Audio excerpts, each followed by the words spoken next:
This channel does not promote any violent, harmful, or illegal activities. All content provided by this channel is meant for an education purpose only.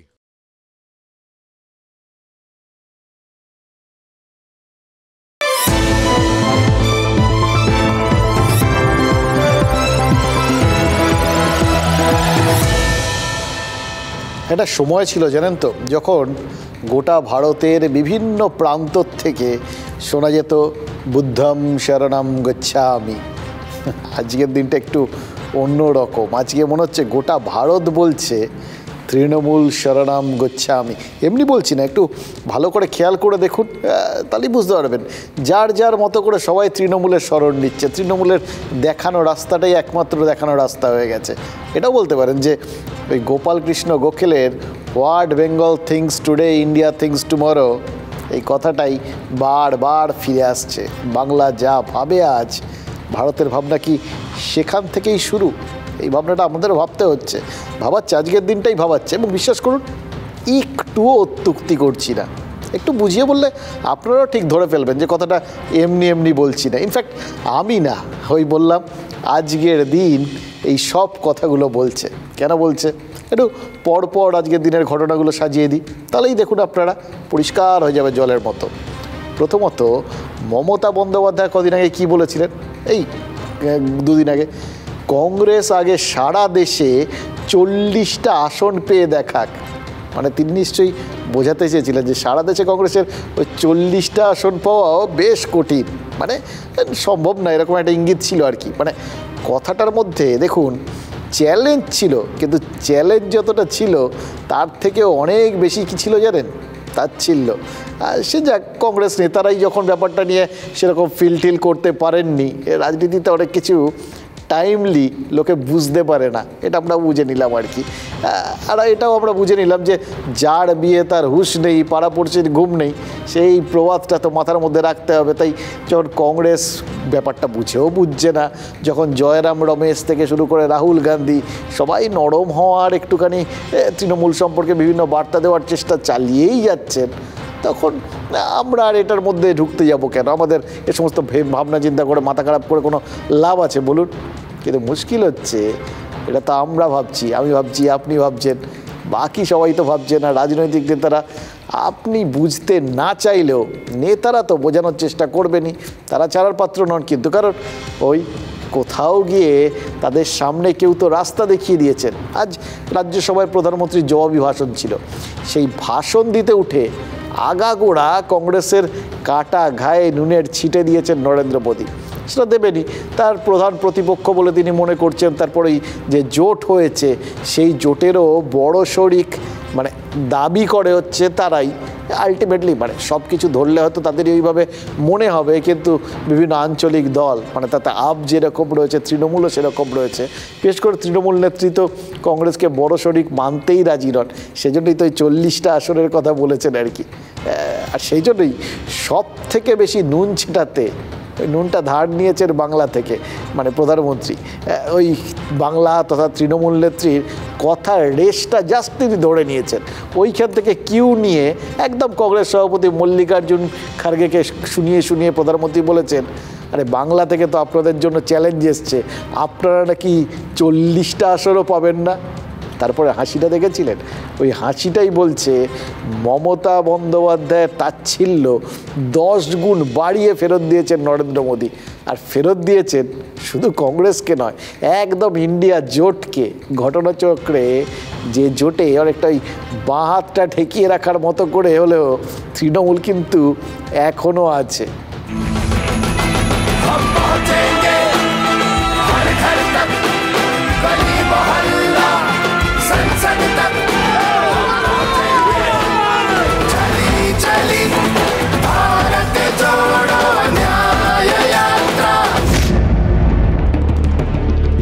লড়তে যদি পারে বিজেপিকে কেউ, বাংলা পারে, তৃণমূল কংগ্রেস পারে, আর আমরাই পারি সমস্ত রিজিওনাল পার্টিকে ঐক্যবদ্ধ করে এক জায়গায় দাঁড়াতে। কংগ্রেস তুমি তো একা পারবে না, তুমি 40টা সিট পাবে কিনা আমরা জানি না।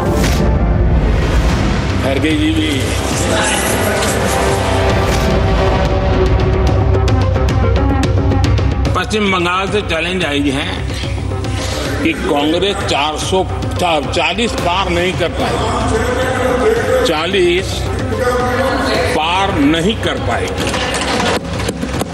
मैं प्रार्थना करता हूं कि आप 40 बचा पाए। এটা ইন্ডি জোটের অন্যতম পিণ্ডি মমতা ব্যানার্জির পিণ্ডি যে চটকে গেছে তার যে নেত্রী মমতা ব্যানার্জির কথা প্রধানমন্ত্রী শুধু ইন্ডি জোটের কঙ্কালসার অবস্থাটাকে তুলে ধরতে গিয়ে এই কথা বলেছেন। মোদির সেই তত্ত্বকে যারা আরো মজবুত করবার জন্য ওকালতি করবে তারা প্রকারান্তরে মোদিকে সাহায্য করবে, এটা কিন্তু বাংলার মানুষ ভারতবর্ষের সঙ্গে দেখছে। কারণ কংগ্রেসের বিরোধিতা করা মানে মোদিকে সমর্থন করা। যদি ধরেই নেওয়া যায় যে মুখ্যমন্ত্রীর বক্তব্যের পরিপ্রেক্ষিতে বলেছেন, মুখ্যমন্ত্রী তো অনেক কথাই বলেছেন। মুখ্যমন্ত্রী বলেছেন যে রিজিওনাল পার্টিগুলো তারা সংঘবদ্ধভাবে সরকার তৈরি করবে, তবে সেটার বিষয়ে তিনি নীরব থাকবেন কেন? তাহলে কি মুখ্যমন্ত্রী সেই বক্তব্যটা তিনি মেনে নিয়েছে? আমরা তো মজা নিচ্ছি, সেকেন্ড পজিশন থার্ড পজিশন কে নেবে আমাদের ওটা নিয়ে ইন্টারেস্ট নেই। যে যাই বলুন, আপনি দেখলেন মানে কোনো জায়গায় কি না মনে পড়ে যাচ্ছে এই বামেদের কথা, জানেন তো, মানে তৃণমূল নেতৃত্ব কথায় কথায় বামেদের কথা বলেন। এবং যখন এই বিধানসভায় শূন্য হয়ে গেল বামেরা, তারপর সবার মধ্যে থেকে আমি দেখেছি কি সমবেদনার ঢেউ। আহারে, বামরা না থাকলে বিধানসভাটা জমে না, বামেদের থাকা উচিত গণতন্ত্রের স্বার্থে, বামেদের থাকা উচিত এই বিরোধী হিসেবে বামেরা খুব ভালো। প্রতি মুহূর্তে কি আক্ষেপ, কত সহানুভূতি ছিল তৃণমূল নেতৃত্বের গলায়। এখন দেখুন সেই সহানুভূতি প্রধানমন্ত্রীর গলায়। ওই যে বললেন না, আমি প্রার্থনা করছি ওই 40টা যেন বাঁচাতে পারে কংগ্রেস, মানে কি পরিমাণ সমবেদনা। কিন্তু তার এই সমবেদনার ছিটেটা যে বিভিন্ন জায়গায় গেছে, এবং সত্যি কথা বলতে কি বাংলার মুখ্যমন্ত্রী তথা তৃণমূল নেত্রীর কথার কিউ ধরে তিনি যে ইন্ডিয়া জোটকে মানে কংগ্রেসকে দিলেন খোঁচাটা, কিন্তু কংগ্রেসকে খোঁচাটা দিলেন ইন্ডিয়া জোটেরই আরেক শরিকের থেকে কিউ নিয়ে। এটা কোথাও গিয়ে তৃণমূল নেতৃত্বকে বোধহয় একটুখানি হলো অস্বস্তিতে ফেলেছে, যার জন্য দেখলেন তো সুখেন্দুবাবু কীরকম একটুখানি বোঝানোর চেষ্টা করলেন আর কি, যে ব্যাপারটা ঠিক সেরকম না। তিনি আরও অনেক কিছু বলেছিলেন, অনেক কিছু যা বলেছিলেন নরেন্দ্র মোদীর নিতে তা বই গেছে, যেটা তার ধরার তিনি সেটা ধরে কাজ হাসিল করে নিয়ে চলে গেছেন। এই রাজনীতি তো এই সুযোগ সন্ধানের খেলা, তাই না? বল কোথাও গিয়ে গোলের কাছে পেলে গোল করে দিতে হবে, ব্যাস। এবার কে পাস দিল সেটা তার দায়িত্ব, নিজেরা যদি পাস দিয়ে দেন তাহলে ধরে নিতে হবে প্রায় সেম সাইড করে দিলেন আর কি। এই যে কোনো হারাধনের ছিল 10টা ছেলে, আমরা তো জানি ইন্ডিয়া জোট মানেই তো ওই হারাধনের মতো। ইন্ডিয়া জোটে 27টা ছেলে ছিল, মানে 27টা দল ছিল আর কি। কিন্তু হারাধনও যেভাবে একটা একটা করে ছেলে হারিয়েছে, ইন্ডিয়া জোটও কিন্তু একটা একটা করে দল হারিয়েছে। মানে তৃণমূল বা আম আদমি পার্টির মতো যারা খাতায় কলমে এখনও জোটে আছে, তারাও তো মোটামুটি যাওয়ার পথেই। প্রতি মুহূর্তেই তো বলছে যেখানে যে শক্তিশালী, তারা যেখানে শক্তিশালী সেখানে একলা চলবে, মানে জোট এখানে আছে ওখানে নেই, এরকম হাত খেঁচড়া জোটের কি মানে আছে একমাত্র তারাই জানেন আর কি। এবং সত্যি কথা বলতে কি তৃণমূল নেতৃত্ব বলেই দিয়েছেন যা হবে ভোটের পরে, আগে সব বিভিন্ন আঞ্চলিক দল জিতবেন তারপর তারা ঠিক করবেন নেতা কে হবেন আর কি। ভোটের পরে তো অনেক কিছুই হতে পারে, অনেকে জিততে পারে, তো অনেকের সম্পর্কে অনেক সিদ্ধান্ত হতে পারে। পুরো ব্যাপারটা যদি ভোটের পরের জন্যই তিনি ঠেলে রেখে দেন, তাহলে কি আর এই জোট ঠোট নিয়ে এখন বিশেষ কথা বলার বিশেষ জায়গা আছে? যাই হোক, ওই হারাধনের উপমাটাই এই মুহূর্তে সবথেকে অ্যাপ্রোপ্রিয়েট মনে হচ্ছে এই জোটের জন্য। দেখুন, তৃণমূল শরণম গোস্বামী করে কংগ্রেসকে কি চাপে ফেলে দিলেন না এইরকম একটা পরিস্থিতিতে প্রধানমন্ত্রী? আর শুধু যে প্রধানমন্ত্রী নরেন্দ্র মোদী তৃণমূলকে স্মরণ করে ঘুরিয়ে তাদেরও প্রস্তুত করছেন এরম তো নয়, কিন্তু ফলো তো করছেন, এটা বুঝতে পারছি। নরেন্দ্র মোদী ধরতে হবে খাতায় কলমে। সুখেন্দুবাবু বললেন তো যে এইটাকেই বেছে নিলেন, আরে বেছে তো নিয়েছেন, একটা জায়গা বেছে নিয়েছেন ফলো করার জন্য। তিনি একা না, আরও অনেকেই নিচ্ছেন, সর্বভারতীয় ক্ষেত্রে নিচ্ছেন। এ দেখুন না, কর্ণাটকের মুখ্যমন্ত্রী কংগ্রেস নেতা সিদ্ধারামাইয়াও তৃণমূল শরণং গচ্ছামি মন্ত্র জপতে শুরু করে দিয়েছেন। তৃণমূল নেত্রী কবে গিয়ে ওই কেন্দ্রীয় বঞ্চনার প্রতিবাদে দিল্লিতে গিয়ে ধর্ণা দিয়েছিলেন, আবার দেবেন বলেছেন। এবার কর্ণাটকের মুখ্যমন্ত্রীও কিন্তু ওই একই ইস্যুতে কেন্দ্রীয় বঞ্চনার প্রতিবাদে ওই দিল্লিতে গিয়েই ধর্ণায় বসছেন। এবং তাকে সমর্থন জানাচ্ছেন কে? ডিএমকে মুখ্যমন্ত্রী স্ট্যালিন তামিলনাড়ুর থেকে। এবার এই যে মানে বিরোধী, এর মধ্যে আবার কাল থেকে দিল্লিতে আন্দোলন শুরু করছেন কেরলের মুখ্যমন্ত্রী সিপিআইএম নেতা বিজয়ন। এতজন মুখ্যমন্ত্রী সব অবিজেপি রাজ্যের, এবং সবাই নিজেদের বঞ্চিত বলে মনে করছেন, এবং তারা তাদের রাস্তা খুঁজে পাচ্ছেন ওই তৃণমূল নেত্রীর দেখানো পথেই। তাহলে এটা তো বলতেই হবে যে সব মানে সর্বভারতীয় ক্ষেত্রেও সবাই তৃণমূলের দেখানো পথে হাঁটছে। দুটো উদাহরণ হয়ে গেল, কিন্তু একদিনে দুটো উদাহরণ সর্বভারতীয় ক্ষেত্রে। তৃতীয় উদাহরণটাও আছে। দেখুন, অভিষেক বন্দ্যোপাধ্যায় লোকসভায় কেন্দ্রীয় স্বরাষ্ট্রমন্ত্রকের কাছে একটা প্রশ্ন রেখেছিলেন। জানতে চেয়েছিলেন সহজ সরলভাবে দেশের বিভিন্ন জেলে সর্বোচ্চ কত বন্দি থাকতে পারে, আর বর্তমানে সেই জেলগুলোতে কত বন্দি রয়েছে, আর তার সঙ্গে এই সংশোধনাগারে বন্দীদের সংখ্যা নিয়ে কি কি পদক্ষেপ করা হচ্ছে। এই তিনটে প্রশ্ন উত্তর চেয়েছিলেন, সিম্পল প্রশ্ন উত্তর চেয়েছিলেন অভিষেক বন্দ্যোপাধ্যায়। দেখুন, সাংসদ হিসেবে এই সমস্ত প্রশ্ন তোলা তো তার দায়িত্ব, মানে এসব মানে কি প্রশ্ন তোলাটা তার দায়িত্ব, তিনি প্রশ্ন তুলতেই পারেন। এবং কোথাও লেখা আছে নাকি যে জেল নিয়ে অভিষেক বন্দ্যোপাধ্যায় কোনো প্রশ্ন তুলতে পারবেন না? তাই তুলেছেন, ব্যাস তাতেই বিরোধীরা রে করে ঝাঁপিয়ে পড়েছেন। সুকান্ত মজুমদার, দিলীপ ঘোষ, মানে কেউ বাকি নেই, সুজন চক্রবর্তী, সব নেতাই মনে হচ্ছে ওই একটা জায়গা কোথাও গিয়ে কি তাদের মনে হলো কে জানে কোনটার সাথে কি মেলালেন, সবাই মিলে খেয়ালি পোলাও রাখতে বসে গেছে। তীর্থ দর্শনের মতন করেই হয়তো যাবেন, সেই কারণেই হয়তো জেলের খোঁজ খবর নিচ্ছেন, কোন জেল ভালো আর কোন জেল মন্দ, কোন জেলে 5 স্টার অ্যারেঞ্জমেন্ট আছে আর কোন জেলে সেটা একটু কম আছে। ওনার যাবার কোনো কারণ আছে বলে উনি ভাবছেন, যদিও যেভাবে মোদিজির পায়ে পড়েছেন এখনই যেতে হবে বলে মনে হচ্ছে না। আমার মনে হয় পশ্চিমবাংলায় কিছু জেল, বিশেষ জেল আছে, বিশেষভাবে তৈরি করা, কারণ বিশেষ লোকেরা যাচ্ছেন। আমার মনে হয় হেমন্ত সোরেন ইত্যাদিকে দেখে তাদের চিন্তা বেড়েছে, তাই জেল নিয়ে খোঁজ নিচ্ছে। দিলীপ ঘোষের মুখে এই কথাগুলো মানায় না, কারণ দেশের কেন্দ্রীয় স্বরাষ্ট্রমন্ত্রী তিনি নিজে দীর্ঘদিন কারাবাস করেছেন একটি খুনের মামলায়। হঠাৎ জেলের কোশ্চেন তিনি করতে গেলেন কেন? এই ধরনের এই সময় প্রশ্ন করার মধ্যে কিছু তো হয়তো হিডেন এজেন্ডা থাকতে পারে। তিনি কি ভয় পাচ্ছেন নাকি? কারণ তার দলেরই তো একাধিক নেতারা, কেউ রাজ্যের জেলে আছে তো কেউ দিল্লির জেলে আছে। আগামী দিনে কোথায় থাকবেন না থাকবেন, বা তার সাঙ্গপাঙ্গ যারা আছেন, যারা দুর্নীতি করেছেন, একটা হেভি অংশের তো সেটা নিয়ে হয়তো ভাবছেন। রাজনীতির এই একটা বিষয় একবার পেলেই হলো। অভিষেক কেন জেলের খোঁজ খবর নিয়েছেন শুনলেন তো, তাই নিয়ে যে যার মতো করে ন্যারেটিভ তৈরি করে নিলেন, এবং সব বিভিন্নমুখী ন্যারেটিভ আর কি। বিরোধীরা কি ভুলে গেলেন যে অভিষেক তৃণমূলের সর্বভারতীয় সাধারণ সম্পাদক, দলের নাম্বার 2। দেখুন, তার দলের ইতিমধ্যে এটা ঘটনা যে পার্থ চট্টোপাধ্যায়, মানিক ভট্টাচার্য, জীবন কৃষ্ণ সাহা, মানে অনুব্রত মণ্ডল, এরকম একাধিক নেতা এখন দেশের বিভিন্ন জেলে রয়েছেন। পার্থ চ্যাটার্জিরা তবু না হয় কলকাতার প্রেসিডেন্সি জেলে আছেন, কিন্তু অনুব্রত মণ্ডল তো ওই দিল্লিতেই রয়েছেন, তিহার জেলে। কাজে ঘরের লোকেরা যে সমস্ত জেলে আছেন সেই সমস্ত জেল নিয়ে তার কাছে কিছু তথ্য আসতেই পারে, এবং সেই তথ্যের ভিত্তিতে তার যদি মনে হয় যে বিষয়টা জনসমক্ষে তুলে ধরা উচিত এবং সেই নিয়ে জানাটা খুব জরুরি। এটা আফটারঅল মানুষই তো থাকে ওখানে, নেতা হতে পারে, মানুষরা থাকেন, আরও বাকিরা থাকেন আর কি। যাই হোক, তো সেই সমস্ত ব্যাপার নিয়ে বক্তব্যগুলো রাখতে অসুবিধে কোথায়? নেতাদের তো এটাই কাজ, সমস্ত জায়গার থেকে সমস্ত খবরাখবর মানুষের সামনে তুলে ধরা। তাই সেই সমস্ত জেল টেল নিয়ে তিনি এখন চিন্তাভাবনা করতেই পারেন। দেখুন, এ কথা সত্যি যে জেলের ভালো মন্দ দেখার দায়িত্ব সংশ্লিষ্ট রাজ্যের। কাজেই প্রেসিডেন্সির মতো যে জেলগুলো এ রাজ্যের জেল, সেগুলো নিয়ে কোনো প্রশ্ন টশ্ন থাকলে অভিষেক কারামন্ত্রী অখিলগিরিকে প্রশ্ন পাঠাতেই পারতেন, চিঠি লিখলেই পারতেন, নিজের দলের লোক তো ফোন করলেও হয়ে যেত।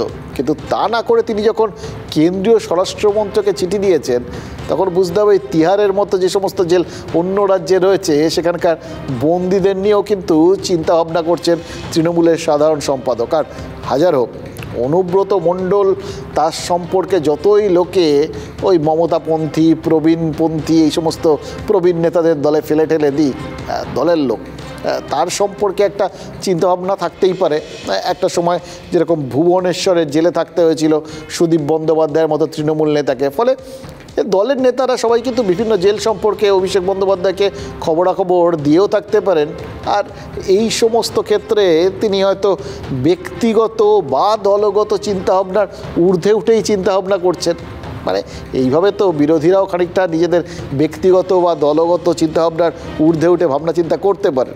করলে তো ভালো, একটু ব্রডার চিন্তাভাবনা কেন যে করেন না এটা বুঝতে পারি না। সব সময় খালি নিজেদের রাজনৈতিক চিন্তাভাবনার বশবর্তী হয়ে সব কথাগুলো বলেন। তো কিন্তু অভিষেক তিনি ওখানে যাই জিজ্ঞেস করে থাকুন, বাকি জায়গাটায় তিনি কিন্তু দলগত ভাবনা চিন্তা পুরো মাত্রায় শুরু করে দিয়েছেন। পরের সপ্তাহে 16ই ফেব্রুয়ারি ওই তৃণমূলের সমস্ত সাংসদ, বিধায়ক, ব্লক সভাপতিকে নিয়ে বৈঠকে বসতে চলেছেন তৃণমূলের সাধারণ সম্পাদক। গতকাল পর্যন্ত যাকে নিয়ে নানা জল্পনা কল্পনা চলছিল সেই তিনি তৃণমূলের সংগঠনে ফের সক্রিয়, বোঝাই তো যাচ্ছে। কারণটাও জানতে তাই জন্য খুব ইচ্ছে করছে, হলোটা কি। মানে এমনিতে গতকাল দিল্লি থেকে ফিরেই কালীঘাটে মমতা বন্দ্যোপাধ্যায়ের সাথে দেখা করতে গিয়েছিলেন তৃণমূলের সাধারণ সম্পাদক। তাহলে কি তৃণমূল নেত্রীর কথাতেই লোকসভা ভোটের আগে ফের দলের হাল ধরতে গিয়ে এলেন অভিষেক ব্যানার্জি? এবার হাল ধরা কথাটা আবার কে কীভাবে রিয়াক্ট করবেন জানি না, কিন্তু অভিষেক তো বারবার বলেছেন এর আগে দল নেত্রী যা করতে বলবেন তিনি সেটাই করবেন। তাহলে আগামী সপ্তাহে যে 24 জন সাংসদ, 222 জন বিধায়ক, 341 জন ব্লক সভাপতিকে নিয়ে একটা মেগা বৈঠকের আয়োজন, সেই বৈঠকও নিশ্চয়ই মমতা বন্দ্যোপাধ্যায়ের নির্দেশ মেনেই করছেন অভিষেক, তাই না? তাহলে রাশটা কার হাতে থাকবে সেই প্রশ্নটা আপাতত শিখে না বৈঠকে, সেটা ওই সেদিন বোঝা যাবে। কে আপনারা মাঝে মধ্যে বলেন ওর নাম অভিষেক ব্যানার্জি, অ্যালায়েন্স ভাইপো, একমাত্র যোগ্যতা পিসির ভাইপো। তিনি কখন শুয়ে থাকলেন, কখন উঠে বসলেন, কখন দিল্লি গেলেন, কখন আসলেন, ওতে আমাদের কী আগ্রহ? নিশ্চয়ই মোদিজির কোনো বার্তা উনি পেয়েছেন যে কারণে উনি আবার সক্রিয় হয়ে উঠছেন।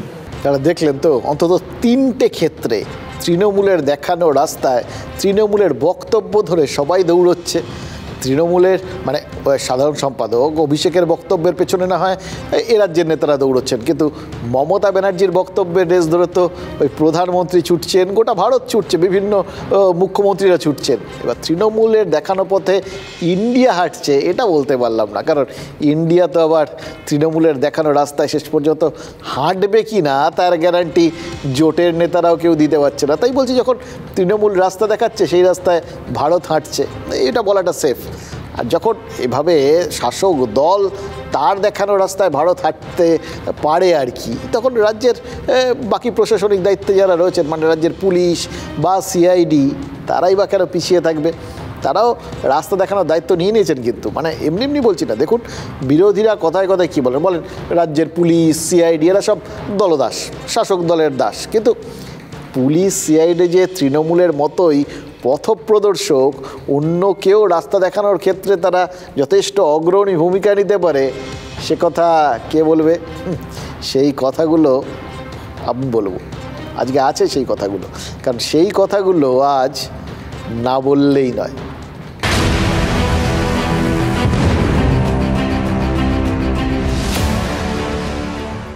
রাজ্য পুলিশের বেশ কিছু এফআইআরকে হাতিয়ার করে এই 100 দিনের কাজে দুর্নীতি তদন্তে ইডি নেমেছিল। আমরা বলেছিলাম দরজাটা খুলে দিয়েছে এই কারণ ইডি সচরাচর যেখানে নামে তাদের নামতে হলে একটা এফআইআর লাগে, যে কোনো সংস্থার, সেটা পুলিশ হতে পারে, সিআইডির মতো কোনো সংস্থা হতে পারে, বা অন্য যে কোনো তদন্তকারী সংস্থা, সেটা সিবিআই হতে পারে বা অন্য যে কোনো কেউ। এবার এই এফআইআরটা যাকে কেন্দ্র করে 100 দিনের দুর্নীতির তদন্তে নেমেছে ইডি, সেটা পুলিশের করা। প্রথম কথা হচ্ছে তারপরে পুলিশ দরজাটা খুলেছে। এবার 4টে জেলার 6টা জায়গায় গতকাল ঘন্টা 7 মতো তল্লাশি চালিয়েছে। 4টিখানি কথা না, কিন্তু একযোগে এতগুলো জায়গায় যখন গেছে টিম, ইনফ্যাক্ট আমরা না পাগল হয়ে গেছি।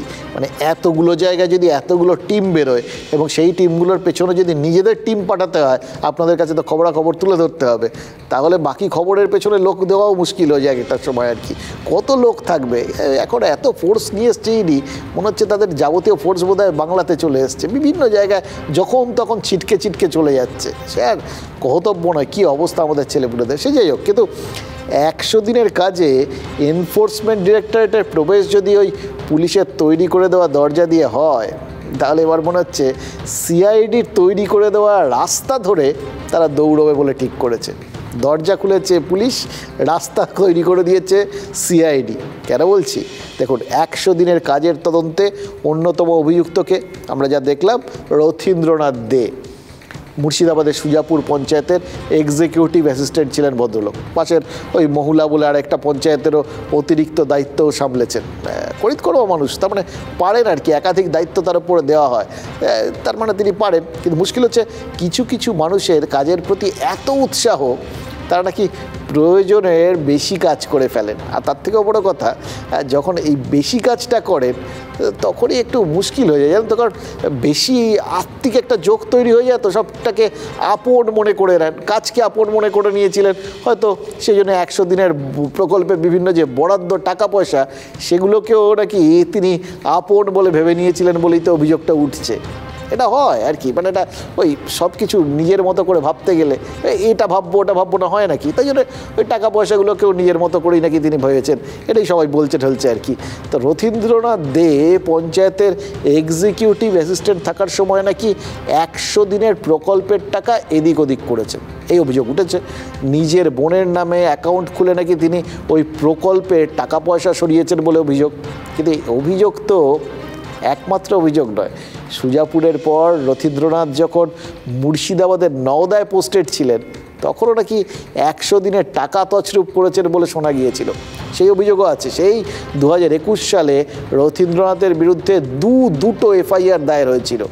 বেলডাঙ্গা থানায় দায়ের হওয়া সেই দুটো এফআইআরের ওপর ভিত্তি করে সিআইডি পর্যন্ত তদন্তে নেমে পড়েছিল। এবার খেয়াল করে দেখুন, 2021 তখন কিন্তু এ রাজ্যে ইডি সিবিআই এইভাবে প্রাতঃভ্রমণ আর সান্ধ্য ভ্রমণে বেরোতে শুরু করেনি আর কি।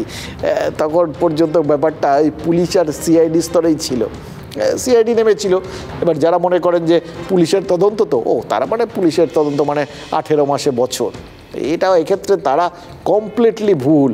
তাদের ভুল প্রমাণ করে রথীন্দ্রনাথের বিরুদ্ধে তদন্ত শেষ করে চার্জশিট পর্যন্ত জমা দিয়ে দিয়েছিল সিআইডি। জমা দিয়েছিল এখানেও করে না, একদম কোর্টে জমা দিয়েছিল আর কি, হাইকোর্টে জমা পড়ে গেছিলো। কিন্তু তারপরেই হঠাৎ কী যে হলো, কে কি বললেন বা কে কি ভাবলেন বা কে আঙুল তুলে কি বললেন কেউ জানে না কী হলো আর কি। এত কাণ্ড হওয়ার পর হঠাৎ দেখা গেল 100 দিনের কাজে ওই দুর্নীতির তদন্ত হঠাৎ একদম স্ট্যান্ড স্টিল হয়ে গেল। আর তারপর থেকে এক চুলো এগোয়নি ব্যাপারটা, আর কেউ এগোয়নি, না সিআইডি এগিয়েছে না রাজ্য পুলিশ এগিয়েছে। আচ্ছা, তারা যদি কাজটা সেই সময় শেষ করে ফেলতেন তাহলে এখন হয়তো ইডির এরকম তদন্তে নামার কোনো প্রয়োজন হতো না। এত দৌড়ঝাঁপ, একটার পর একটা যে তারা বিভিন্ন দুর্নীতিতে ঢুকে পড়ছেন, কি হয়রানি কি বলবো, এসব কিছু হতো না। সেটা তো হয়নি।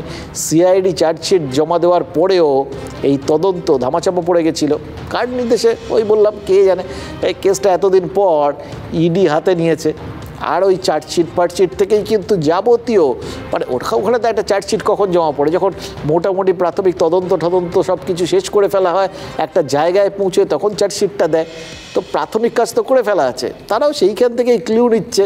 আর জানা যাচ্ছে ওই রথীন্দ্রনাথ 100 দিনের প্রকল্পে কতটা পরিশ্রম করেছেন এবং কিভাবে করেছেন। ইডি সব দেখছে, জেনেছে, ওই সিআইডি সব কিছু সাজিয়ে রেখেছিল তাদের জন্য। হয়তো এই দিনের অপেক্ষাতেই ছিল, নিজেরা পারলাম না, কেউ না কেউ কোনো দিন হয়তো আমার অসমাপ্ত কাজ শেষ করবে। ইডি এখন সেই দায়িত্ব নিয়ে নিয়েছে। তদন্তের মুঠোয় আপাতত জেলে বাকিপুর জ্যোতিপ্রিয়। রেশনের ধাঁচেই 100 দিনের তদন্তে ইডি। মঙ্গলবার মুর্শিদাবাদে রথীনদের বাড়িতে তল্লাশি চালানো হয়।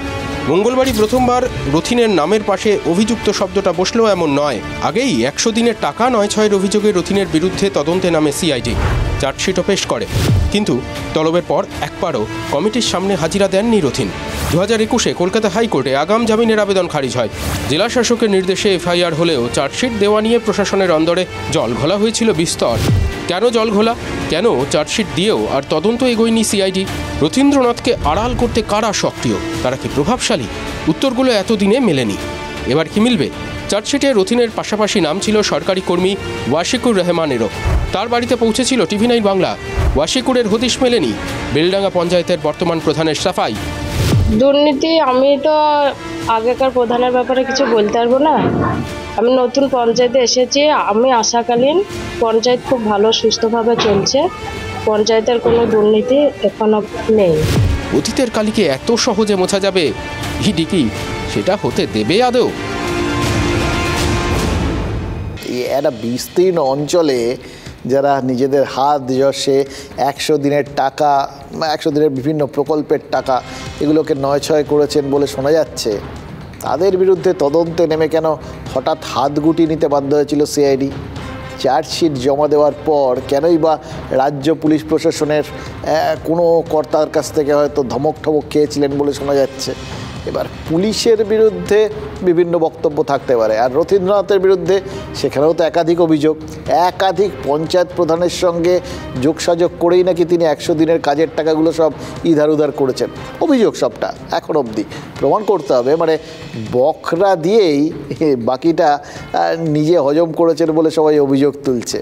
কথাটা যদি সত্যি হয় তাহলে কিন্তু বুঝতে হবে যে রথীন্দ্রনাথ রাজনীতির শর্ত পূরণ করেই যাবতীয় পরিশ্রমগুলো করেছেন। মানে একটা তো পার্সেন্টেজের ভাগাভাগির ব্যাপার কোথাও না কোথাও থাকে, ওই কাটমানির কথা নয়তো আসে থেকে সবার মুখেই তো আমরা কাটমানির কথা শুনেছি। মানে ব্যতিব্যস্ত হয়ে মুখ্যমন্ত্রী তথা তৃণমূল নেত্রীকে তো ওই কাটমানি ফেরত দেওয়ার কথা বলতে হয়েছে। সেই কাটমানির বন্দোবস্ত করেই তার মানে 100 দিনের ওই যোগ্য শ্রমিকদের টাকা কেউ সরিয়েছেন আর কি। নিজের বোনকে সুপারভাইজারের পদে বসিয়ে কলকাঠি নেড়েছেন, এত কিছু করেছেন, অথচ দেখুন কেউ টু শব্দটি করেনি। এটাই তো আশ্চর্যের। আর আশ্চর্যও নয় ঠিক, এটাই বরঞ্চ ক্লিউ দিয়ে দিচ্ছে, ইঙ্গিত দিচ্ছে যে কেন সিআইডি চেষ্টা করেও কিছু করতে পারেনি। কেন পারেনি সেটা অবশ্য এখন ইডি উত্তর খুঁজতে শুরু করেছে আর কি।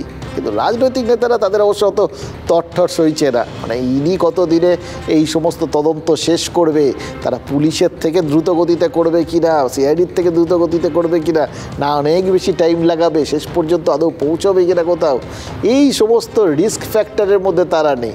তারা হাতে গরম ইস্যু পেয়েছেন, ব্যাস ঝাঁপিয়ে পড়েছেন। তারা রথীন্দ্রনাথের পেছনে কে থাকতে পারেন তার আইডিয়াটা নিজেরাই করে নিয়েছেন আর জনগণকে দিতে শুরু করে দিয়েছেন। এই জন্যে নেতাদের আমরা এত পছন্দ করি। আমাদের কখনো টেনশনে রাখেন না, অহেতুক টেনশনে রাখেন না, সময় নষ্ট করান না, কোথাও কিচ্ছু উৎকণ্ঠা বাড়ান না, ঝপাঝপ তারা আমাদের তাদের মতো করে রাস্তা দেখিয়ে দেয়। চোর তো চোরই হয় এবং সাধারণ মানুষ মানরেগার চুরির তদন্ত চায়, আবাসের চুরির তদন্ত চায়, চোরেরা জেলে যাক দেখতে পায়। 100 দিনের কাজের কারণে যাদের উনি টাকা দেবেন বলেছেন 21 লক্ষ লোককে দিন, মানুষের প্রাপ্য অবিলম্বে দিতে হবে, দিন। কিন্তু সরকারের নাকি টাকা নেই, অথচ সরকার টাকা দেবে। এটা কি তাহলে কারোর কালো টাকা সাদা করার কোনো ব্যবস্থাপনা হচ্ছে নাকি? তাহলে কি বুঝলেন? রাজ্যের নেতা, সর্বভারতীয় নেতা, রাজ্যের পুলিশ সিআইডি, সর্বভারতীয় ইডি সিবিআই, বিভিন্ন ক্ষেত্রে বিভিন্ন লোক, বিভিন্ন জোন, বিভিন্ন মত, বিভিন্ন পথ। ওই পদ বললেই মনে পড়ে এই গোটা পরিস্থিতিটা সেই রকমই। পদ ভাবে আমি দেব, রথ ভাবে আমি, মূর্তি ভাবে আমি দেব, আসেন অন্তর্যামী। এবার আমরা কি আর কে অন্তর্যামী কিছুই আমরা বুঝি না আর কি। কিন্তু দেব বললে আবার দেবের কথাটাও সেটাই কি আমরা খুব বেশি জানি? দেব কী ভাবেন? এই যে দেবের যে কি হয়, দুদিন আগে আচমকা ঘাটাল কলেজ, ঘাটাল হাসপাতালে রোগী কল্যাণ সমিতি, বীরসিংহ উন্নয়ন পর্ষদ, সব জায়গা থেকে তো 3টে জায়গা থেকে একসঙ্গে তৃণমূলের সাংসদ পদত্যাগ করে বসে রইলেন। তার আগের থেকে শোনা যাচ্ছিল যে তিনি ছাড়তেও পারেন, ছাড়বো করছেন, থাকতে চাইছেন না, কেন ঠিক পোষাচ্ছে না ব্যাপারটা আর কি। সেদিনই মনে হচ্ছিল যে এই 3টে পদ ছাড়লেন নাকি গাঁত থেকে দায়টা ঝেড়ে ফেললেন। তাই যদি হয় কিসের দায়, সেই উত্তরটা যখন খুঁজছিস হবে তখন দেব ফের আজকে একটা ইঙ্গিতপূর্ণ ছবি পোস্ট করেছেন ফেসবুকে, জানেন তো? আজ লোকসভায় বসে ছবি তুলেছেন আর ক্যাপশনে লিখেছেন ফিউ মোর আওয়ার্স, আর কয়েক ঘন্টা। আসলে যারা সংসদে খুব রেগুলার না তাদের ওই সংসদের ছবি তোলার ব্যাপারটা, আর যারা শোবিজে রয়েছেন তারা ছবি তুলবেন আর নতুন কথা কি, যেখানেই যাবেন আরে ঢেকি স্বর্গে গেলেও তো ধানই ভাঙে, তা এতে আর নতুন কথা কি, ছবি তুলেছেন তো ঠিকই আছে। আর কিন্তু ওই যে লেখাটা সাসপেন্স দেখুন, কয়েক ঘন্টা পরে কী হবে? সেটা খোলসা করেননি। আসলে অভিনেতার থেকে তো নেতা হয়েছেন, ইদানিং বিভিন্ন গোয়েন্দা চরিত্রে অভিনয় করেছেন, হয়তো ইদানিং সেরকমভাবে বিভিন্ন সিনেমাগুলো সেরকম হিট হয়নি, কিন্তু গল্পগুলো যাতে টান থাকে তাই সাসপেন্স ক্রিয়েট করতে চেয়েছেন, এইটা বুঝতে পেরেছি। মানে এই অভিনেতারা কি চান সেটা আমরা এই একটা জায়গায় বুঝে যাই, কিন্তু ওই একটা জায়গায় নেতা আর অভিনেতা দুটোই তো মিলে যায়, তাই না? ওইখানে আবার জট পেকে যায়। কিন্তু তারপরেও কয়েকটা প্রশ্ন মাথার মধ্যে ঘুরছে। দেখুন, আজ বাজেট অধিবেশনের শেষ দিন ছিল, তারপর লোকসভা ভোট, তাহলে তো লিখতেই পারেন ফিউ মোর আওয়ার্স, এরপরে তো আর কিছু নেই, এই সোজা ভোট। এটাকে তিনি ঠিক করে নিয়েছেন যে ওই ভোটটা ওটা ভোটের মতো হবে, তিনি আর রাজনীতির ত্রিসীমানায় ঘেঁষবেন না। দেখুন, নেড়া একবারই বেলতলায় যায়, কিন্তু তিনি তো ইতিমধ্যে দুবার ঘুরে এসছেন, ঘাটাল লোকসভা আসনে দুবার প্রার্থী হয়েছেন, দুবারই জিতেছেন। তাহলে তিনি কি আর তৃতীয়বার বেলতলায় যেতে চাইছেন না? তাহলে অন্তত একটা উত্তর পাবো, কবার বেলতলায় যায়? দুবার, তৃতীয়বার নয়। কিন্তু দুর্নীতি ইস্যুতে রাজ্যে যখন তোলপাড়, তার দল যখন চাপে, তখন এরকমভাবে চলে যাওয়াটা কি খানিকটা দায়িত্ব এড়ানো নয়? মানে তৃণমূলের মায়া কাটাচ্ছেন, রাজনীতি থেকে যা পাওয়ার কথা ছিল সব পাওয়া হয়ে গেছে, এটা একটা হতে পারে, কিন্তু দলনেত্রীর শিক্ষা সেটা কি এরকমভাবে ভুলে যাওয়া যায়? তৃণমূল নেত্রী স্বয়ং কিন্তু তৃণমূল নেতাদের বারবার বুঝিয়েছেন, আমি নয় আমরা মন্ত্রে দীক্ষিত করেছেন দলনেত্রী স্বয়ং, ব্যক্তিগত স্বার্থ বলে দলগত চিন্তা করতে বলেছেন। আর ঠিক সেই সময় এরকমভাবে কেউ নিজের প্রফেশনাল কেরিয়ারের কথাটাকেই বেশি গুরুত্ব দিয়ে পলিটিক্যাল কেরিয়ারটা বিসর্জন দেবেন, এটা হতে পারে? মানে কি ভাবছেন? ওই বললাম তো, স্বার্থপরের মতো লোকসভা ভোটের আগে দলের কথা চিন্তা ভাবনা না করে শুধু নিজের কথা ভাববেন কি না, নাকি দলের কথা ভাববেন, সেটা দলকেই তিনি নাকি জানিয়ে দিয়েছেন। মমতা বন্দ্যোপাধ্যায় তো দিন কয়েক আগে পশ্চিম মেদিনীপুরের ওই জেলা সংগঠনের বৈঠকে দেবকে নিজের পাশে বসিয়েছিলেন, বলেছিলেন ঘাটাল থেকে দেবকেই প্রার্থী করবে দল। এবার তৃণমূল নেত্রীর কথা দলের মধ্যে, সেটাই তো ফাইনাল, তারপর তার কোনো কথা হয় না। তারপরেও কেন তিনি 3টে পদ থেকে ইস্তফা দিলেন বা সোশ্যাল মিডিয়ায় এই ছবি পোস্ট করে হেয়ালি রাখলেন? এটাও কি বিশুদ্ধ রাজনৈতিক কারণে? একটা অডিও ক্লিপ ভাইরাল হয়েছে, জানেন তো, অডিওটার কণ্ঠস্বর, তার সত্যতা, এগুলো TV9 বাংলা যাচাই করে দেখেনি, আমরা যাচাই করিনি। কারণ এই কণ্ঠস্বরের নমুনা পরীক্ষা করা যে কি হ্যাপার কাজ, আর সেটা যে কবে তার ফলাফল পাওয়া যায় তার যে কত ঝক্কি, সে তো ওই কালীঘাটের কাকুর ক্ষেত্রে সবাই দেখেছেন, সুজয় কৃষ্ণ ভদ্র, কত কাঠ খড় পুড়িয়ে কত নাটকীয়তার পর তার গলার স্বরের নমুনাটা পাওয়া গেছিল। আজ পর্যন্ত সেই নমুনা পরীক্ষার রেজাল্টটা জানতে পেরেছেন? আমরা তো পারিনি। এবার ইডি যদি জানতে পারতো তাহলে নিশ্চয়ই আদালতে জানাতো, আমাদেরও নিশ্চয়ই জানাতো, কিন্তু তা যখন এতদিনেও হয়নি, তখন হয় ওই ভয়েস স্যাম্পল পরীক্ষার ব্যাপারটা অত্যন্ত জটিল, এখনও হয়নি, অথবা হওয়ার পরেও সেটা পেশ করার মতো নিশ্চিত জায়গায় পৌঁছানো যায় না। তাই ওই সমস্ত ভয়েস স্যাম্পল পরীক্ষার ব্যাপারটা থেকে আমরা দূরে থাকি। তাই আপনাদের সতর্ক করে দিচ্ছি যে এটা কার গলা কী গলা আমরা জানি না, আমরা যা শুনেছি আপনাদের শোনাতে পারি, কারণ এটা সোশ্যাল মিডিয়ায় রয়েছে, ভাইরাল হয়েছে, এমনিও শুনে নিতে পারেন। আমরা ওরকম একটা মিডিয়া হিসেবে আপনাদের শোনালাম আর কি। শুধু বলতে পারি যে লোকে বলছে এই ভাইরাল অডিও ক্লিপে নাকি ঘাটালের প্রাক্তন বিধায়ক শঙ্কর দলুয়ের গলা শোনা গেছে, যে শঙ্করের সাথে ঘাটালের সাংসদের সম্পর্কটা সেটা আবার নাকি খুব একটা ভালো ঠালো নয়। আমি দিদিকে মানে কি বলবো, এমন কথা বলেছি যে দেব আমার কাছে তার MLA MP ল্যাড থেকে মানে 30% কমিশন চাইছে। দিদি বলছে তুই ছেড়ে দে, ওর কাজটা করিসনি, ছেড়ে দে। কিন্তু দিদি তো এটা, আমি তো দিদিকে বলেছি, দিদি তো এটা জানে, জেনেও তোকে সাপোর্ট করেছে। কেন করেছে না, ওকে আমার রাজনীতিতে প্রয়োজন। কাজেই ভালো মন্দ এখানে সততা বলে কিছু নেই, এখানে যে যত চুরি জুয়াচুরি বাটপাড়ি করতে পারো তাই হচ্ছে হিরো। আর ওই ওদের কাছে ওই কলকাতায় কোটি কোটি টাকা পৌঁছাতে পারবে, তারা হচ্ছে সত্যিকারের হচ্ছে রাজনীতি এই জায়গায় গেছে। আবার বলছি, এই অডিও ক্লিপের খুঁটিনাটি আমরা পরীক্ষা করিনি, ফলে এটা সত্যি আপনাদের বলতে পারবো না। আপনাদের বিশ্বাস হলে বিশ্বাস করবেন, না হলে করবেন না। আমরা যা পেয়েছি, যেমন পেয়েছি, যা চারপাশে সোশ্যাল মিডিয়ায় ছড়িয়ে বেড়াচ্ছে ঠিক সেইটা বলেই আপনাদের শোনাচ্ছি। আর শুনেই বলছি যে এই কণ্ঠস্বর যার হোক, কথাগুলো যদি সত্যি হয় তাহলে অভিযোগগুলো কিন্তু মারাত্মক, এটা নিয়ে কোনো সংশয় নেই। এই সুযোগেই তো বিরোধীরা বলতে শুরু করেছেন যে রাজনীতিতে কিছু নিতে নয়, দিতে এসছেন বলে যিনি এতদিন নিজেকে প্রজেক্ট করে থাকেন আর কি, আসলে নায়করা রাজনীতিতে এলে নাকি খলনায়ক হয়ে যান, সেটাই নাকি প্রমাণ হচ্ছে। রাজনীতির মানুষরাই যখন এত বড় সার্টিফিকেট দিচ্ছেন তখন এটা তো তাদের নিজেদের মধ্যে ব্যাপার। আর ওই সেখানেও তো শুনলেন ওই অডিও ক্লিপেও দলকে যা জানানোর জানিয়ে দিয়েছেন, দল নেত্রীকে যা বলার বলেছেন। তা আমরা এই সমস্ত নিয়ে আর কি বলবো বলুন, আপনারাও শুনেছেন, আপনারাও যেটা বোঝেন আমরাও সেটাই বুঝছি। দেব চোর দেব চোর দেব চোর, সেটা ওনার নিজের দলের নেতা পর্যন্ত বলছেন যে ওনার কাছে গেলে 30% কমিশন না দিলে উনি কাজ করতে দেন না। দেব তো নিজেও থাকতে চাইছে না, তৃণমূল কংগ্রেসের মেম্বার হতে চাইছে না, সে নিজেও বলছে যে আমি আর দাঁড়াতে চাই না। এখন যদি ভয়টাই দেখায় যে সিনেমা করতে দেবো না, অরূপ আর স্বরূপ যা ঠিক করবে তাই সে কে ফিল্ম পাবে কে অভিনেতা হবে, তো অরূপ স্বরূপ ঠিক করে, ট্যালেন্ট ঠিক করে না। ভদ্রলোক হব, সৎ হব, অথচ তৃণমূলের নেতাগোছের কিছু থাকবো। তৃণমূলের কর্মীদের মধ্যে অনেকে থাকতে পারেন, তৃণমূলের নেতাদের মধ্যে এরকম কারোর থাকার খুব সুযোগ আছে বলে আমি মনে করি না। দেব যে এজেন্ট দিয়ে কমিশন তোলে এটা সবাই জানে ঘাটালে। এনামূলের টাকায় দেব যে সিনেমা করেছে এটা তো প্রমাণিত তথ্য, সত্য। ওর এমপি সিট থেকেও রেজিগনেশনটা শুধু সময়ের অপেক্ষা। দেখুন, একটা অডিও ক্লিপ সেটা ভাইরাল হয়েছিল, যার সত্যতা আমরা যাচাই করিনি, কিন্তু তার ভিত্তিতে বিরোধী নেতারা এতগুলো কথা বলে দিয়েছেন। সুতরাং এবার গোটা বিষয়টা যা আপনারা দেখছেন, যা শুনছেন, ওই আমরা নেতাদের কথাগুলো শুনলাম, ওই ভাইরাল অডিওর কথাগুলো শুনেছি। তবে হ্যাঁ, আমরা কিন্তু সরাসরি যাকে উদ্দেশ্য করে এত কথা, যার ভাবমূর্তি সামলানোর একটা কঠিন চ্যালেঞ্জের সামনে সবাই মিলে বলছে যে তাকে ফেলে দেওয়া হয়েছে এই সমস্ত অডিও ক্লিপে বা এই সমস্ত রাজনৈতিক ব্যক্তিত্বদের বক্তব্যের মধ্যে দিয়ে, আমরা সেই জন্য তার সঙ্গেও কথা বলেছিলাম। আর যার গলা বলে শোনা যাচ্ছে ওই তার সাথেই ডাইরেক্ট কথা বলেছিলাম।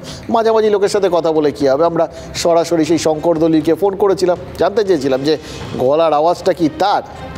কারণ সেটা যদি হয় তাহলে কোথাও গিয়ে মানতে হবে যে তৃণমূল নেত্রী যতই হুঁশিয়ারি দিন, সবার কানে সেই বক্তব্যগুলো ঢুকছে না। কাটমানি ফেরত দেওয়া তো দূরের কথা, কাটমানি নেওয়ার অভ্যেসটাও তাহলে অনেকের যায়নি। এবার শঙ্কর দলুই বলেছেন সব নাকি চক্রান্ত। কোনটা চক্রান্ত? মানে মমতা বন্দ্যোপাধ্যায়ের এই নির্দেশকে হেলাফেলা করা, এটা চক্রান্ত?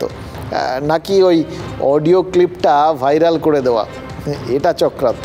এটা কোনোটাই অবশ্য শঙ্কর পরিষ্কার করে বলেননি আর কি। আসলে কৈলেশে না হোক, ঘাটালের কেলেঙ্কারিতে কোথাও গিয়ে শঙ্কর মজা দেখছেন না প্রমাদ গুনছেন? যেহেতু তিনি কোনো কিছুই স্পষ্ট করছেন না, তাই এটাও স্পষ্ট হয়নি। উত্তর দেওয়ারও আমার কিছু নেই এই মুহূর্তে। ওরও চক্রান্ত চলছে বিভিন্নভাবে, বিভিন্ন জিনিসকে বিভিন্নভাবে সাজানো হচ্ছে, এর একটা তারই অঙ্গ হতে পারে। এটা অস্বীকার করলে পরিষ্কার একরকম মানে হয় আর কি। আসলে রাজনীতিতে সোজাসাপটাভাবে কথা বলার অভ্যেস কারোর নেই আর কি, তাই আমরা এখন এটাতে অভ্যস্ত হয়ে গেছি, জানেন তো, কে কী বলছেন না বলছেন। যাই হোক, আমরা শুধু ওই পয়েন্টগুলো ধরতে পারি। দেখুন, ঘাটাল কলেজ সহ 3টে কমিটির পদ থেকে পদত্যাগ করার পরেও দেব এতদিন কিন্তু কোনো কথা বলেননি। আজ মুখ খুলেছেন। আজ দিল্লিতে এই সংসদ চত্বরে যখন তাকে এই সমস্ত অডিও টিপের বক্তব্যগুলো শোনানো হয়েছিল, যখন জানানো হয়েছিল যে তার বিরুদ্ধে ওই অডিও ক্লিপে কমিশন নেওয়ার অভিযোগ উঠছে, তখন তিনি জানিয়ে দিয়েছেন যে এই বিষয়ে যা বলার মমতা বন্দ্যোপাধ্যায়েরই বলা উচিত। তিনটে পদ থেকে ইস্তফা দিলেন কেন, এই প্রশ্নের উত্তরে বলেছেন যা বলার দলকে বলেছেন। তাহলে আগামী লোকসভা ভোটে কি আবার প্রার্থী হবেন, সেটাও নাকি তিনি দলকে জানিয়েছেন। মানে তিনি যা করেন সবটাই দল এবং দলনেত্রী জানেন। এটাই কি বোঝাতে চাইছেন ঘাটালের সাংসদ? আচ্ছা, সবাই যদি দলকে এভাবে সাক্ষী মানে, আর সব দায়িত্ব মানে বক্তব্য রাখার দায়িত্ব, যাই হোক যেরকম দায়িত্ব ভাবেন আর কি, সব দলের ওপর চাপিয়ে দেয়, দল নেত্রীর ওপর চাপিয়ে দেয়, তাহলে তাদের ভক্তিতে আপ্লুত হওয়ার বদলে দল বা দলের নেতৃত্ব আবার বিরক্ত হবে না তো? আমার উপরে কিছু নির্ভর নেই, আমার যা করার, আমার যা বলার আমি দলকে বলে দিয়েছি। এবং যেই অডিও ক্লিপটা বেরিয়েছে সেটা আমার দিদিকে বলতে চাইলে, আমার দিদি আর ওনার মধ্যে কথা আছে, দিদি উত্তর দিলে আমার কিছু বলার নেই। তিনি দাঁড়াবেন কি দাঁড়াবেন না আমি কেন আলোচনা করবো? এই তো স্বাভাবিক ব্যাপার। কাল সূর্য উঠবে কি উঠবে না এ কি কেউ আলোচনা করে নাকি? দেব তৃণমূল পরিবারের সদস্য, একজন সাংসদ, ফলে তিনি দাঁড়াবেন কি দাঁড়াবেন না এই ধরনের আলোচনাটা অপ্রাসঙ্গিক। দেখুন, সবাই বিভিন্ন ব্যাপারগুলোকে অপ্রাসঙ্গিক বলছেন, যেগুলো নিয়ে কথা বলার কোনো নেই, কিন্তু মাঝখান থেকে যা ঘুরে বেড়াচ্ছে বাজারে আর জানিয়ে সবাই যা কিছু বলছেন সেগুলো সত্যি না মিথ্যে, ওই টাইমলি তারা কোনো কিছুই কিন্তু আবার সেগুলোকে যেন শোনেননি এরকম ভাব করে এড়িয়ে যান। এটাও কিন্তু একটা শিক্ষণীয় রাজনৈতিক নেতাদের কাছ থেকে। সব সময় সব কিছু শুনতে নেই, সব সময় সব কিছুতে রিয়্যাক্ট করতে নেই। আর সে সত্যি হোক মিথ্যে হোক যাই হোক, বহু কিছুকে ঠিক আছে ধরি মাছ না ছুঁই পানি করে এরকমভাবে এড়িয়ে যেতে হয় যে আপনি ধোঁয়াশার মধ্যে দোটানার মধ্যে পড়ে যাবেন। তাহলে কি ব্যাপারটা সত্যি না? তাহলে তো বলতো, অন্যভাবে রিয়্যাক্ট করতো, রেগে যেত, সে তো হলো না। তাহলে কি মিথ্যে? সেরকমও তো কিছু বললো না। এই যতক্ষণ আপনার ভেতরে ওই বারবার বলি, যখন দ্বিধা থাকবে তার থেকে দ্বন্দ্ব হবে, দ্বন্দ্ব হলেই সংশয়, ব্যাস তাহলেই ব্যাস শেষ। সংশয়ের মধ্যে যদি আপনি একবার পড়ে গেলেন ওর থেকে আর বেরোতে পারবেন না। বেনিফিট অফ ডাউট নিয়ে কেউ বেরিয়ে চলে যাবে। এইটা হচ্ছে রাজনীতির একদম পরম শিক্ষা। দেখুন, রোজ যেভাবে সূর্য ওঠে সেটা যেরকম নতুন কিছু নয়। দেব ভোটে দাঁড়াবেন কি না এই প্রশ্নের উত্তরেও নতুন করে কিছু বলার নেই বলছেন কুণাল ঘোষ। নতুনত্বের খোঁজটা তাহলে কে দেবেন? তৃণমূল নেত্রী চাইলে দেব কি রাজনীতির থেকে সরে দাঁড়াতে পারবেন, নাকি ফের তাকে রাজনীতিতে দাঁড়াতে হবে? একসময় শোনা যেত যে তিনি নাকি থাকতে চাইছিলেন না, কিন্তু কোনোভাবে চাপে পড়ে নাকি তাকে থাকতে হয়েছে। ওই শুনলেন সুকান্ত মজুমদার অগ্রিম তার ইঙ্গিত দিয়ে দিলেন। এবার এই ধরনের অভিযোগ উঠে গেলে তখন কিন্তু আরও চাপ, জানেন তো। তখন আবার এদের আবার প্রয়োজন মাফিক রাজনীতিতে একবার ঢুকে গেলে আপনি তো রাজনীতিতে এই দল বদল করার পাসপোর্টটা পেয়ে যান না। রাজনীতিকরা কখন এখানে কখন ওখানে, এটা একটা অটোমেটিক ইনবিল্ট একটা ব্যাপার আছে। ঢুকলেই আপনারা ওই ব্যাপারে দীক্ষিত হয়ে যাবেন আর কি। ফলে নেওয়ার ক্ষেত্রেও তখন কিন্তু বিভিন্ন দলকে মনে মনে এটা রেডি রাখতে হয়, আগে কি বলেছিলাম আর পরে কি বলে জাস্টিফাই করব। প্রত্যেকের ক্ষেত্রে কি সুন্দর একটা ছক সাজিয়ে রাখেন সবসময়, প্ল্যান বি। কারণ রাজনীতিতে কখন কি হয় কিচ্ছু বলা যায় না। দেখুন, বিরোধীরা দেবকে যতই দুর্নীতিগ্রস্ত বলে দেখে দিক, দুর্নীতির অভিযোগ ওঠা মানেই তো আর কাউকে দুর্নীতিগ্রস্ত প্রমাণ করা যায় না। এই যুক্তিতেই তো অনুব্রত মণ্ডল থেকে শুরু করে মানিক ভট্টাচার্য বা জীবনকৃষ্ণ ঘোষ, এদের সবার পাশে তো তৃণমূল রয়েছে। অর্পিতা মুখোপাধ্যায়ের ফ্ল্যাটে নেহাত ওই টাকার পাহাড়টা উদ্ধার হয়েছিল, যদিও তারপরেও এখনও পুরোপুরি উনিই দোষী এরকম এখনও কেউ বলছেন না। কিন্তু হ্যাঁ, পার্থ চট্টোপাধ্যায় খুব একটা বেনিফিট অফ ডাউট তৃণমূল দেয়নি আর কি, মানে সম্ভব ছিল না। অত এরকম কেউ তো কোনো দিন দেখেনি টাকার পাহাড়টার। ফলে পার্থ চট্টোপাধ্যায়ের মতো নেতাও যে কেলেঙ্কারিতে জড়িয়ে পড়তে পারেন সেটা নাকি বুঝতেই পারেনি বলে তাবড় তো তৃণমূল নেতা তখন দাবি করেছিলেন।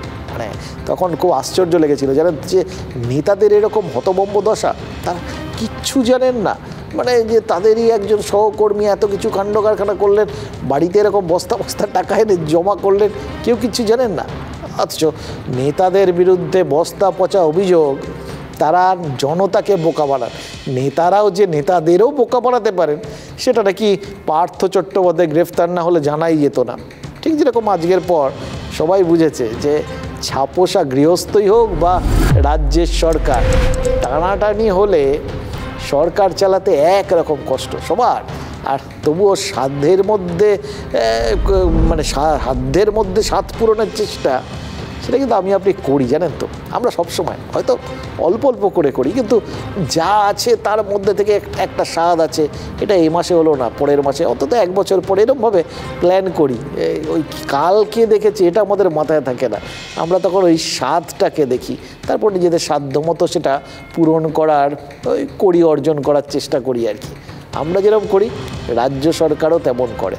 কারণ আমি, আপনি, রাজ্য সরকার সবই নাকি এক। আমি বলছি না, মুখ্যমন্ত্রী বলেছেন। আজই তো হাওড়ায় প্রশাসনিক সভা ছিল মুখ্যমন্ত্রী মমতা বন্দ্যোপাধ্যায় বলেছেন যে টানাটানি যতই থাক বাংলার মা বোনেদের তিনি হতাশ করবেন না। কাল রাজ্য বাজেটের আগে কি মমতা বন্দ্যোপাধ্যায় আশ্বাস দিয়ে দিলেন যে এবার লক্ষ্মীর ঝাঁপি, বাংলার মহিলাদের ভাণ্ডার যেটা আর কি, সেটা উপচে পড়বে। সংসারে যখন টাকা থাকে না, মা লক্ষ্মীরা কী করেন, লক্ষ্মীর ভাণ্ডার থেকে কিছু পয়সা বের করেন। মায়েরা ঘর সামলান কি করে? কোনো দিন আলু ভাত খান, কোনো দিন মাছ ভাত খান। যে মাসের টাকার টান পড়ে সেই মাসে কিছু ধার করেন, দোকানদারকে বলেন আমাকে দাও ভাই, আমি নেক্সট মাসে তোমারটা শোধ করে দেবো। মনে রাখবেন, আমাকেও পশ্চিমবঙ্গ সরকার চালাতে হয়, সংসার চালাতে হয়। যখন আমার প্রাপ্য টাকা আমি পাই না, মা মোরেরা যেরকম করে সংসার চালান, আমিও কিন্তু সেভাবেই সংসার চালাই।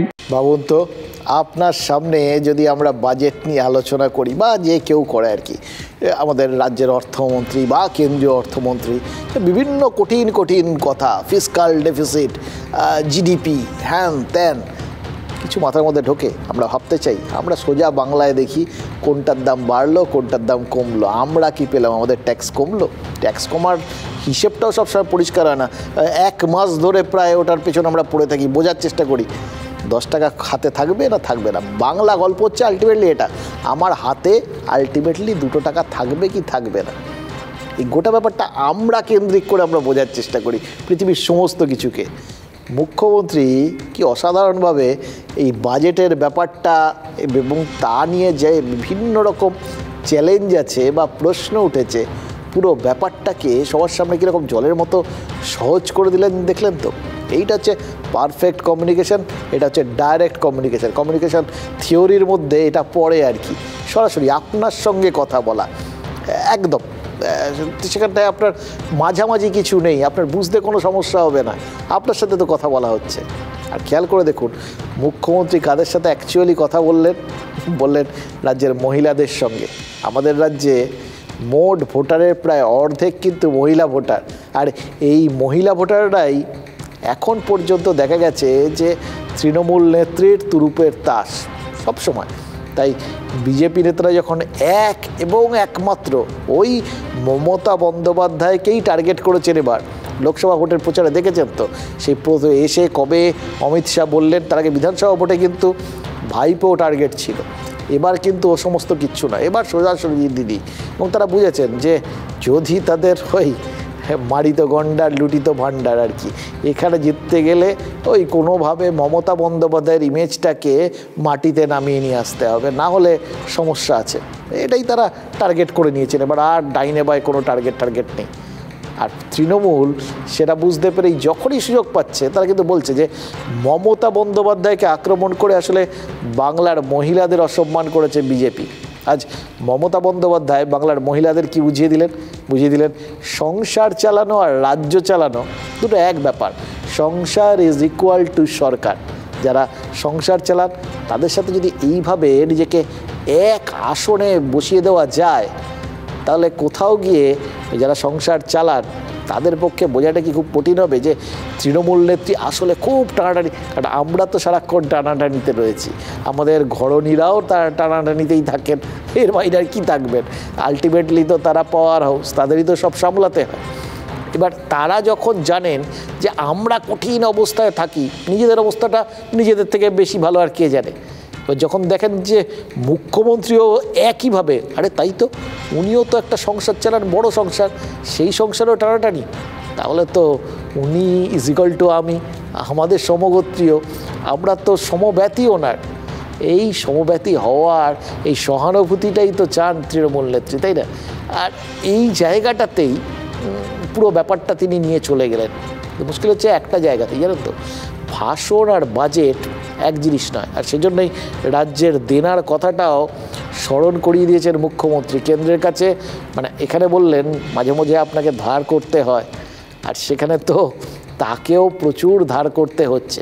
এবার প্রচুর ধার বাকি হয়ে গেলে কি হয় সেটা মাঝে মধ্যে আমরা দেখাতে বাধ্য হই। ছবিগুলো সবসময় ঝাপসাও করে দিতে হয়, ভালো করে দেখাতে পারি না আপনাদের, কারণ পরিস্থিতিটা সেরকমই হয়ে দাঁড়ায়, দেখাতেও চাই না।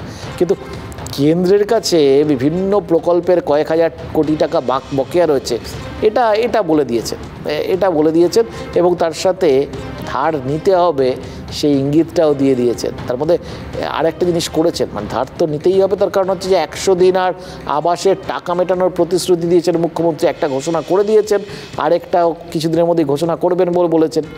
বাড়তি চাপ তো সামলাবেন কি করে সেটা হয়তো কাল বুঝিয়ে দেবেন, কিন্তু আজকে তার প্রেক্ষাপট তৈরি করে রাখলেন। আগামী দিনে কি করবেন সেটা নাকি শুনলে সবাই চমকে যাবেন। এটাও আজ মুখ্যমন্ত্রী বলেছেন। এবার এটা শুনে কিন্তু ওই আবার তৃণমূল নেত্রী শরণাং গোস্বামী বলে অন্যান্য রাজ্য ছেড়ে দিন, আপনার আমার ঘরের যারা আছেন আর কি, তারাও সবাই একটুখানি কোমর বেঁধে বসবেন না যে চমকটা যদি আমরাও একটুখানি কোথাও গিয়ে শিখতে পারি, তাহলে তো ও যদি সরকার এত কিছু চাপ নিয়ে উতরে যেতে পারে, আমরাও উতরে যাব। ওই বললাম ডাইরেক্ট কমিউনিকেশন আর সাসপেন্স। আর আমি এত সামাজিক প্রকল্প করেও রাস্তাঘাটও করি, ব্রিজও করি, জলও করি, যতটা পারছি করছি আমার সাধ্য মতো। ভরসা রাখুন, আগামী দিনও কী কী করবো শুনলে চমকে যাবেন। আগাম তো সব কিছু বলতে নেই, প্ল্যানিং নিশ্চয়ই মাথায় থাকে। ও হয়ে গেছে প্রাক্তন, টাইম উইল স্পিক, ডেজ আর নাম্বার, কাউন্টিং হচ্ছে।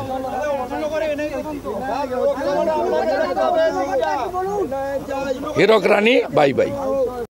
যে দলের নেত্রী কঠিন পরিস্থিতিতেও মানুষের মুখে হাসি ফোটাতে চাইছেন বলে বলেন, একটাই শুধু বুঝতে পারি না, জানেন তো, সেই দলের নেতারা কেন মানুষের মুখে হাসি কাটতে চান? এই তো দেখছি, আপনাদের দেখাচ্ছিলামও, এই যে 100 দিনের টাকা দেবেন বলেছেন, কিভাবে রাজ্যের বিভিন্ন জায়গায় মানুষজন আশঙ্কায় রয়েছেন যে টাকা দেবেন বলেছেন নেত্রী, পাবো তো, কীভাবে টাকাগুলো নিয়েছে এবং কত নতুন নতুন শব্দ আমদানি হচ্ছে। মানে যত আপনি ঢুকবেন ভেতরে, যত গভীরে যাও, সেই গভীরে যাও গভীরে যাও সেরকম ব্যাপার, যত গভীরে যাবেন এই নতুন নতুন সাধারণ মানুষকে শেখানোর বিভিন্ন রকম যে হিন্দিতে বলতে হয় এই সমস্ত জিনিসের জমাটি লাগে তরিকা আছে না, সেরকম আর কি। পালিশ দেখেছেন বলছিল লোকগুলো, টাকা না দিলেই পালিশ করে দেবে, আজকে সেটা আমরা দেখেছিলাম। কিন্তু মুশকিল হচ্ছে পালিশ হতে হতে না একটা সময় বেশি পালিশ হয়ে গেলে ভোঁতা লোহাও কিন্তু ধারালো হয়ে যায়, চকচকে হয়, ধারালেও হয়ে যেতে পারে। আজ সেটারই কিন্তু গত কয়েকদিন ধরে ইঙ্গিত পাচ্ছিলাম, আপনাদের সাথে শেয়ার করছিলাম সন্দেশখালির কথা। বাঘ অন্তরালে যেতেই কিন্তু আস্তে আস্তে মানুষজন, ওই দেওয়ালে পিঠ থেকে যাওয়া মানুষজন, তারা কোথাও রুখে দাঁড়াতে শুরু করেছিলেন। শাহজাহান, শিবু হাজরার মতো ওই তৃণমূল নেতাদের বিরুদ্ধে গায়ের জোরে জমি দখলের অভিযোগ করেছিলেন গ্রামবাসীরা। কি দখল করেননি? জমি, বাড়ি, ভেরি সব দখল হয়ে গেছে বলছিলেন তো। আর আমরা বলছিলাম কি, দেওয়ালে পিঠ থেকে যাওয়া মানুষ কখনো কখনো কিন্তু রুখে দাঁড়ায়, কারণ আর তো পেছনোর জায়গা থাকে না। মানুষের যখন আর পেছনোর জায়গা থাকে না, তখনই তো মানুষ একবার শেষ কামড় দেওয়ার জন্য ঝাঁপিয়ে পড়ে। সন্দেশখালিতে কি সেরকম কিছু একটা হচ্ছে? আমাদেরকে কাঁচের বোতল, ইট, কিছু মহিলাও ছিল, তারা লাঠি সোটা এনে আমাদেরকে বোট টোট আটকে দিয়ে আমাদের খুব মারধর করেছে, 15-20 জনকে। এবং কিছু লোক তো জল ঝাঁপিয়েও চলে এসছে, নদীতে ঝাঁপ দিয়েছে, নদীতেও ঝাঁপ দিয়েছে, বাড়ি ভাঙচুর হয়েছে কিছু। আমাদের ইট, খোয়া, ঠিক আছে, লাঠি, থামসআপের বোতল সব কিছু দিয়ে ছুঁড়ে, দেখুন হাত ফাটিয়ে দিয়েছে, মারতে গেছিলো, এটা ঠেকিয়েছে, হাত ফাটিয়ে দিয়েছে। দেখুন, হামলার মুখে একজোট হয়ে প্রতিরোধ করছেন সন্দেশখালির মানুষ, নাকি তারা বিজেপি, নাকি তারা সিপিএম, মানে কোনো রাজনৈতিক দলের লোক, তারা এই সুযোগে আবার জোট বাঁধছেন, এই গোটা বিষয়টা এখনও পরিষ্কার নয়। আসলে এটা বোঝাটাও সবসময় খুব কঠিন হয়ে যায়, কিন্তু কিছু লোক যে রুখে দাঁড়িয়েছেন এটা আমরা বুঝতে পেরেছি। এই খবর পাওয়ার পর কি সন্দেশখালির বাঘ আরও গভীরে সেদিয়ে যাবেন, নাকি এলাকায় ফিরে পুরনো সাম্রাজ্য ফিরে পাওয়ার চেষ্টা করবেন? তা যদি হয় তাহলে তো আবার ইতিমধ্যেই যতবার আদালতে গেছেন, আগাম জামিনের কথা বলেছেন, আরও সময় চেয়েছেন, সেই জিনিসটা তো এখনও পেন্ডিং রয়েছে। ইডি, কেন্দ্রীয় বাহিনী, তারা তো তার পেছনে পড়েই রয়েছে আর কি, নিশ্চয়ই আবার পড়ে যাবে। তাহলে তার মধ্যে এখন কি কোনো দোটানা কাজ করছে? মানে তার জন্যেও কিন্তু এখন পরিস্থিতিটা ওই ডাঙায় বাঘ আর জলে কুমিরের মতো হয়েছে।